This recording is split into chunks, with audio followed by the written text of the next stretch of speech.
నమస్తే, welcome to our channel. నేను మీ నాగేష్. ప్రస్తుతం మనతో సీనియర్ జర్నలిస్ట్ జగదేవ్ గారు ఉన్నారు. అన్నగారితో మాట్లాడారు. అన్న నమస్తే. అన్న నమస్తే. అన్న, మదురై కోర్టులో నటి కస్తూరి వేసినటువంటి బెయిల్ పిటిషన్ కొట్టేయడం జరిగింది. ఆమె పరారీలో ఉన్నట్లు కూడా చెప్తా ఉన్నారు. ఈ విషయం గురించి మీరు ఎలా ఎలా చూస్తారన్న? పరారీలో ఉన్న మాట వాస్తవమే. అంటే మనం ఎంతవరకు ఉన్న వార్తల ప్రకారం చూస్తే అంటే అక్కడ ప్రభుత్వం మీద తిరుగుబాట, లేదంటే అక్కడ ప్రాంతీయ విద్వేషాలు రెచ్చగొట్టారనే అక్కసుతోన ప్రభుత్వం అంటే పోలీస్ వ్యవస్థ ఆమె కోసం గాలిస్తున్నారు ముమ్మరంగా. దానికి ఆవిడ ముందస్తు బెయిల్కి వెళ్ళినట్టున్నారు. మదురై కోర్టులో అప్పీల్ చేశారు.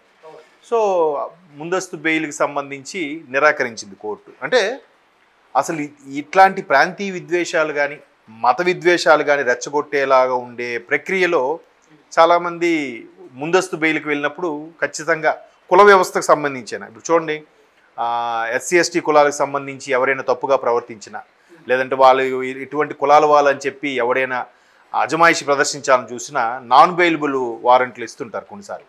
సో అది ఎప్పటి నుంచి ఉన్నదే. సో ఇట్లాంటివి వీళ్ళు చెప్పే ఎవరైతే ప్రభుత్వం తరపున లాయర్ ఉంటారో ఆ లాయరు ఈవిడ ఇట్లా కొన్ని వ్యాఖ్యలు చేశారు. దానికి సంబంధించిన సోషల్ మీడియాలోనో లేదా న్యూస్లోనో ఆధారాలు క్లిప్పింగ్స్ చూపించి ఇట్లా ఉన్నారు కాబట్టి ఈవిడ ముందు అదుపులోకి తీసుకొని విచారించాలి, అందుకు మా డిపార్ట్మెంట్ వాళ్ళకి సహకరించమని లాయరు కోర్టుకు విన్నవించుకున్న సందర్భంలో వాళ్ళు యాక్సెప్ట్ చేస్తారు.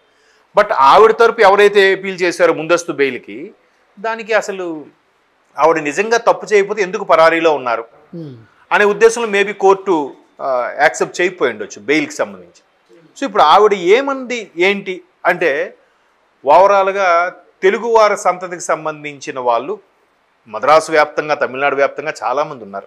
చాలా దగ్గరలో నేను రీసెంట్గా కొన్ని క్షేత్రాలు టూర్కి వెళ్ళినప్పుడు కూడా ఎక్కడో ఒక దగ్గర కొంచెం తెలుగు తెలిసిన వాళ్ళు, తెలుగు సంబంధించి అర్థం చేసుకోగలిగే వాళ్ళు కూడా ఉన్నారు. అంటే ఒకప్పుడు ఇదంతా మద్రాసు రాష్ట్రం కదా, మద్రాస్ ప్రెసిడెన్సీ అనేవారు. అవును. సో ఇప్పటికీ చెన్నై నగరంలో తెలుగువారి ప్రభావం బాగా ఉన్నాయి. ఒక దగ్గర అవుట్కట్స్ సంబంధించి చెన్నైలో ఒక 6-7 నియోజకవర్గాలు తెలుగు ప్రభావం ఉన్న ప్రజలు ఉన్నారంట.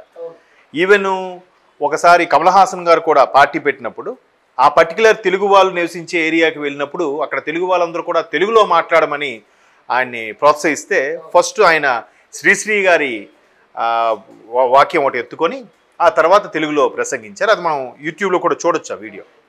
అంతెందుకు, అంతకుముందు అమ్మ ముఖ్యమంత్రిగా ఉన్నప్పుడు జయలలిత అమ్మ అంటారు ఆవిడ. సో తెలుగుకి సంబంధించిన ఒక సంతతికి చెందిన ఒక ఎమ్మెల్యే ఆ ప్రాంతానికి ఎమ్మెల్యే అవగా ఆయన, అమ్మ మా తెలుగు సంబంధించి మీరు కొద్దిగా దృష్టి పెట్టాలి, కొద్దిగా మీరు పట్టించుకుంటే బాగుంటుందంటే ఆవిడ చక్కగా తెలుగులోని రిప్లై ఇచ్చింది. ఆవిడ ముఖ్యమంత్రి స్థానంలో మీరు చూడొచ్చు ఆ వీడియో. మీ సమస్య ఏంటి చెప్పండి, చెప్తే కదా నాకు తెలుస్తుంది అని చెప్పి ఆవిడ అడగడం. అంటే మాకు ఆ పర్టికులర్ ఏరియాలో తెలుగు బోధించే పాఠశాలలో తెలుగు కూడా పెట్టాలని, మీరు అక్కడ కంపల్సరీగా తమిళ్ మ్యాండేటరీ చేశారు, దాంట్లో తప్పేం లేదు, బట్ తెలుగు కూడా ఉన్న తెలుగు ఏరియా పీపుల్లో తెలుగు ఉంటే బెటర్ అని ఆ ఎమ్మెల్యే కోరగా ఆవిడ యాక్సెప్ట్ చేయడం ఆ వీడియో చూడొచ్చు. అంటే ఇవన్నీ ఎందుకు చెప్తున్నానంటే తమిళనాడు వ్యాప్తంగా ఎస్పెషల్లీ చెన్నై అవుట్కట్స్లో కానీ చెన్నై నగరంలో కానీ తెలుగు వాళ్ళు చాలా ఉన్నారు. బోర్డర్ ఏరియా కాబట్టి బోర్డర్ ఏరియాలో చాలామంది ఉన్నారు. సో అక్కడ తెలుగువారు ఎన్ని జరుగుతున్నా మద్రాసులో తమిళనాడులో ప్రభుత్వం రీసెంట్గా సనాతన ధర్మం గురించి ఉప ముఖ్యమంత్రి స్టాలిన్ గారు అదొక వైరస్ అని వ్యాఖ్యానించడం, తెలుగు వారికి సంబంధించి అంటే మన దగ్గర ఎలా ఉంటుందంటే హిందువులు నథింగ్ బట్ తెలుగు వారు అన్నట్టు మాట్లాడుతుంటారు.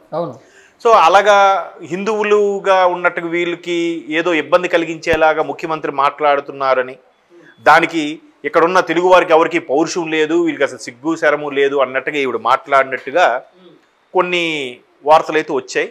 బట్ ఆవిడ ఉద్దేశం అది కాదు. అక్కడ అసలు ప్రాంతీయ భాష విభేదాలు రెచ్చగొట్టి తమిళ వాళ్ళకి తెలుగు వాళ్ళకి దూరం చేసేలాగా ప్రభుత్వం ఈ విధంగా రెచ్చగొడుతుందనే దృక్పథంలో ఆవిడ చెప్పాలనుకుంది. బట్ అక్కడ వేరేలా పోర్ట్రే అయ్యేసరికి ఈవిడే విద్వేషాలు రెచ్చగొడుతుంది అన్నట్టుగా కేసు పెట్టారు.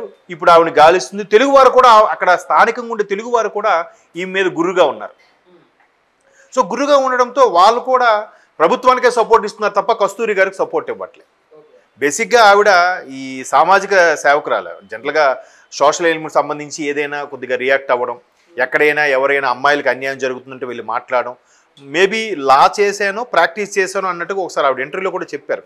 మన ఆలీతో సరదాగా అనే ప్రోగ్రామ్ ఉంటుంది, అందులో కూడా చెప్పింది ఏంటంటే మీకేంటి అనంటే లేదండి ఎక్కడ ఏ ఆడపిల్లకి కష్టం అనిపించినా నేను అక్కడికి వెళ్ళిపోతాను మాట్లాడతాను అని చెప్పే సందర్భంలో ఆవిడ సోషల్ యాక్టివిస్ట్ యాక్చువల్గా. ఓకే.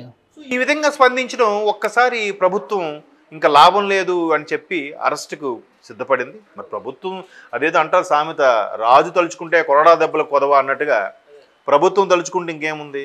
సో ఇంక అప్పటి నుంచి ఈవిడ పరారీలో ఉంది. అండ్ మోర్ ఓవర్ ఈవిడ గురించి తెలిసిన ఇంకో ఇన్ఫర్మేషన్ ఏంటంటే ఈవిడ తమిళియన్ బేసిక్గా, కానీ తెలుగు వాడిని చేసుకుంది, తెలుగు మూలాలు ఉన్న వాళ్ళని చేసుకుంది. ఓకే, ఇప్పుడు మన తమిళ ఇండస్ట్రీలో కూడా తెలుగు సంబంధించిన చాలా వాళ్ళు ఉన్నారు. ఇప్పుడు అజిత్ తెలుగు అతనంట, అంటే ఎప్పుడో వలస వెళ్ళిపోయారు. విశాల్ రెడ్డి ఆయన బేసిక్గా తిరుపతి ఆయన హీరో. విశాల్ కూడా వాళ్ళు కూడా ఇండస్ట్రీ పరంగా లేదా బిజినెస్ పరంగా అక్కడ స్థిరపడ్డారు. తర్వాత ధనుష్ కూడా, హీరో ధనుష్ కూడా సూపర్ స్టారు, వాళ్ళ పూర్వీకులు కూడా తెలుగు వాళ్ళేనట. సో ఇట్లా చాలా, ఇప్పుడు మరి అమ్మ జయలలిత గారు కూడా తెలుగు అమ్మాయి అని అంటారు, ఇక్కడ పుట్టి పెరిగారని.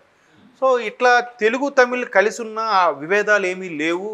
కేవలం కస్తూరి గారు స్టేట్మెంట్ల వల్లే ఇట్లా స్థానికంగా ఒకప్పుడు చూసారా తెలంగాణ ఆంధ్ర అంటే ఉద్యమం పీక్లో ఉన్నప్పుడు ఎట్లా చిన్న చిన్న డిస్టర్బెన్స్ వచ్చాయో, అలాగే అంతా కలిసికట్టుగా ఉన్న తమిళనాడులో కేవలం కస్తూరి ఇచ్చిన స్టేట్మెంట్ వల్ల తెలుగు తమిళ్ ప్రజలకి అంటే అరవ ప్రజలకి తెలుగు ఆంధ్ర పీపుల్కి డిస్టర్బెన్సెస్ వచ్చాయి. ఇలాంటి వాళ్ళని ఖచ్చితంగా అరెస్ట్ చేసి తీరాలని ప్రభుత్వం ఒక వ్యవస్థ సిద్ధపడుతుంది. బట్ ఆవిడ ముందస్తు బెయిల్కి వెళ్ళినా కూడా అది రిజెక్ట్ చేయడానికి కారణం అదే అయ్యుండొచ్చు. చూద్దాం. మరి ఇప్పటికైతే ప్రస్తుతానికి పరారీలో ఉంది ఆవిడ. ఆంధ్ర లేదా హైదరాబాద్ వచ్చి తలదాచుకుంది అంటున్నారు కొంతమంది, లేదు బెంగళూరు వెళ్ళిపోయింది అంటున్నారు కొంతమంది. వాస్తవంగా అయితే తెలియదు. ప్రస్తుతానికైతే ఆవిడ ఎక్కడ ఉంటుందో తెలియదు. ఓకే, తర్వాత సద్దుమణిగాక మళ్ళీ అరెస్ట్ అవ్వచ్చు, తర్వాత బెయిల్ మీద రావచ్చేమో. ఎందుకంటే ఈ మధ్యకాలంలో కొంతమంది యూట్యూబర్లు కూడా మన దగ్గర, యూట్యూబ్ ఇన్ఫ్లుయెన్సర్లు కూడా వాళ్ళ మీద కేసులు నమోదైతే వాళ్ళు పరారీ వెళ్ళిపోయారు, అబ్స్కాండ్ అయిపోయారు. కొద్దిగా కేసు తీవ్రత తగ్గిన తర్వాత మళ్ళీ వచ్చి అరెస్ట్ అయ్యి వెంటనే విడుదలై వచ్చేస్తున్నారు. మేబీ ఈవిడ కూడా అలాగే తీవ్రత తగ్గిన తర్వాత పోలీసులు చిక్కుతారేమో అనుకుంటున్నాను. ఒకవేళ ఏమో తప్పుగా మాట్లాడుంటే ఆ మాట వెనక్కి తీసుకుంటున్నా అని చెప్తే అయిపోతుంది కదా. బట్ ఆవిడేమంటుంది, నేను అలా అనలేదు, వీళ్ళు అలా పోర్ట్రే చేశారు అనే సందర్భంలో ఆవిడ చెప్తుంది. అంటే గోర్ధబోయేదాన్ని గొడ్డల్లా తెచ్చుకుంటున్నారు. మరి ఏం చేస్తున్నారు? ఓకేనా, thank you for your valuable time and your valuable words అన్న. థ్యాంక్స్ అమ్మా.